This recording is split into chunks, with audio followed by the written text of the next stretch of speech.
So as we all know, Treyarch has blessed us when it comes to making sure that us zombie fans are happy with more content that we're getting from them. One of the big things that they've done, obviously, bring back a few maps for us in DLC 5 Zombie Chronicles. But another big thing now, because let's be honest, us zombie fans always want more. They're starting to add weapons in, and I really like this idea. They're bringing back the AK-74U, or let me rephrase that. They already have brought that back, the AK-74U, and they're also going to bring back the starting pistol. Let me rephrase again. They already brought back the starting pistol. Here's the starting pistol, in case you didn't notice. They bring it back for us. They bring these two weapons back for us, and it's amazing the amount of hype that these two weapons coming back into the game can breathe life, how much life it can breathe back into the zombies community. It's an amazing thing. It's a great thing. I'm so happy that they're doing it because, let's be honest, Infinite Warfare Zombies was not what we wanted, and it wasn't a good game. Infinite Warfare itself was just not a good game. I'm hoping that Call of Duty World War II can be better than that. But that's another big question here is, what do we do while we're waiting to see how good Call of Duty World War II is going to be? We still have the entire summer. We have to get ourselves from now all the way to November. So with that being said, us zombie fans, we crave more. We always want more. What can Treyarch do, or what will Treyarch do to keep us entertained or to keep us occupied while a new Call of Duty comes out? Or as a matter of fact, just keep us interested in their game until their own game comes out, which would be not this year, but the next upcoming year.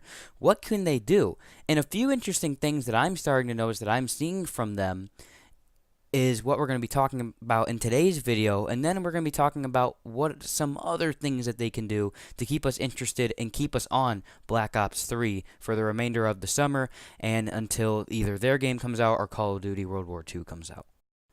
So there's been a few things that Treyarch has done that I have been oblivious to and I haven't really noticed until I took a deeper look today into the game itself, looking at some of the weapons that they have. And there's a lot of things I'm noticing, especially in multiplayer.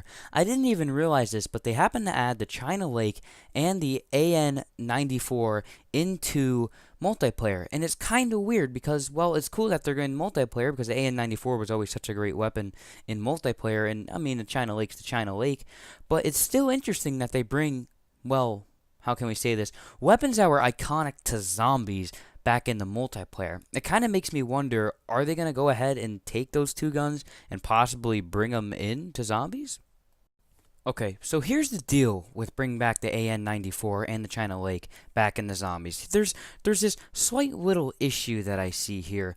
A, when would they do it? And B, how would they go about doing it? You know, I think it would be very interesting if they brought back the AN-94 and the China Lake. The AN-94 was always such a good weapon, especially in Black Ops 2. Don't even get me started about how good it was. When going through Black Ops 2, there was no such thing called the PPSH here, okay? The AN-94 was your PPSH of Black Ops 2. It was just such a good, fun gun. So, with that being said, of course we have to talk about the China Lake being in the game too, because I think that would also be an interesting gun. That gun was more of the meme of the community back when it was in Black Ops 1, but I still think it's interesting. I still think it would be cool to have it in the game. We've already know for a fact that this could happen because of the fact that we've already seen guns like the M16 and the Galil already be put back into the game after they came out on multiplayer first. Another thing that I find very interesting too is how they bring back the AK-74U and the starting pistol, which would be the M1911. They bring them both back and they put them in multiplayer as well as Zombie Chronicles, but that raises a whole bunch of other questions that we, well, now have to dive into. Alrighty, so here's the deal. We already know that they bring back a bunch of guns. Like I said, the AK-74U and the M1911 they bring them back. Here's the weird thing, though. They are only available in Zombies Chronicles.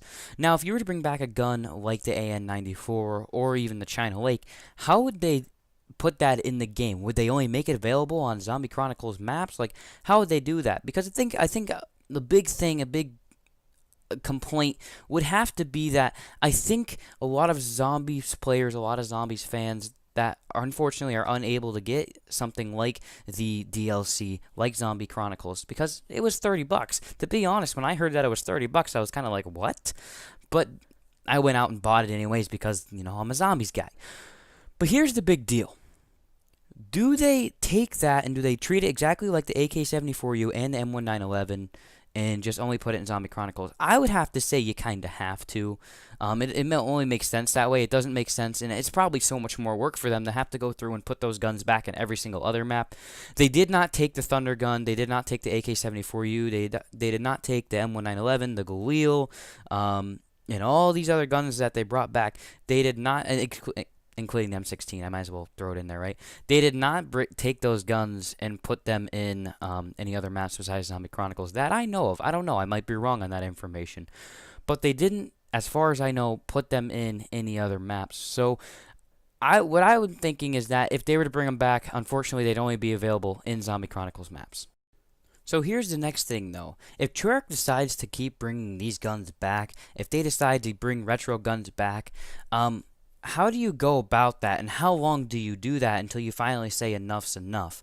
I mean, obviously at this point they're adding stuff because of the whole Days of Summer deal with all the COD games that have recently come out. They're kind of just throwing stuff at us, which is really cool, and I really like that idea. But when do you call it quits? And if you don't call it quits, what can you keep adding to the game that will make players wanting to keep coming back for more zombies content? Okay, so hypothetically, let's just say Treyarch decides to go with this idea. They decide to bring back a gun or two every single month. Well, let's see. How would they do that, though? Would they do it until Call of Duty World War II comes out, or would they do it until their own game comes out? I believe it'd be smarter for them to do it until Call of Duty World War II comes out, and then stop, and then just focus mainly on the next game that they're going to be coming out with. But yet again, I think it would be a super cool idea if they bring these weapons in, and if they give us more content. Us, the zombie man, the zombie players, we want it, we love it. Please give us more. And I think, how generous they've been to us, at least this year, at least for Call of Duty Black Ops 3. I think they're gonna do it. I hope they do it. So bring back the AN-94 and China Lake. Hopefully that is the next update we see. Hopefully that is the next thing that they announce, is that they're bringing those weapons back for us. That would be super cool. But here comes the next thing. What weapons do they bring back after the fact? What weapons do they bring back next? One thing that I thought was very interesting that Treyarch did was they brought back the MG42, but in a weird way. They brought it back so you could sit there and stare at it and Google over it and wish that you could have it in your hands again in Garage Trophy. But they also made it so you can actually use it, but you have to pay 1,500 points to use it, and you can only use it for, what, maybe 30 seconds, a minute at the most. So it's kind of weird how they did that. Could this be one of the things that they bring this weapon back and maybe put it in Chronicles? That would be super cool. I would really like to see that. But the other question is, that makes sense. What other guns do you bring back, and how do you go about bringing them back, as in, what guns do you choose? So anyways, with that being said, guys, thank you guys so much for watching this video. If you are new to the channel, make sure you hit that subscribe button, like this video, and you know what I want you to do? I want you to go down in the comment section and comment what guns you would like to see Treyarch bring back into Zombie Chronicles or Call of Duty in general, that they have not brought back yet. Like I said, I hope they do it. I think it is such a fantastic idea. I really do like it. And like I said, who knows? Who knows with Treyarch? So, I hope you guys did enjoy the video. Besides that, that's all I got for you guys. Thank you guys so much for watching. Like I said before, make sure you subscribe if you are new to the channel. But anyways, that's all I got for you guys, alright? I know, it's sad. It's the end of the video, I know. So if you made it this far, you're the man, or woman, or cow, sheep, dog, whatever you are. I honestly don't care. As long as you watch the video and you comprehend some of it and you actually enjoyed it. But anyways, guys, with that being said, see you guys in the next video.